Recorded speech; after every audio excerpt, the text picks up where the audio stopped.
ঈদের দিনের ওই বেপর্দা নারীর উপরে লানত,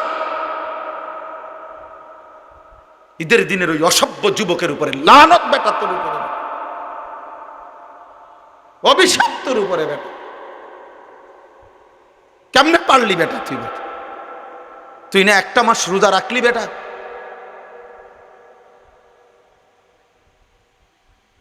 একদিনও কি মানুষ গুনার থেকে বাঁচে না?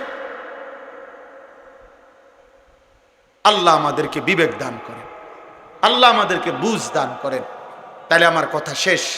আল্লাহ তাআলা বলছেন, এই যে আয়াত আমি পড়ছি, এই আয়াতের মধ্যে আল্লাহ তাআলা বলছেন, ইউরিদুল্লাহু বিকুমুল ইউসরা ওয়ালা ইউরিদু বিকুমুল উসর।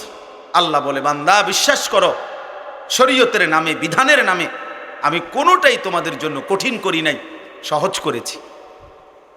সহজ করেছি বান্দা, আমি একটা হুকুম আমার বান্দার উপরে আমি আল্লাহ কঠিন করি নাই, আমি সহজ করেছি।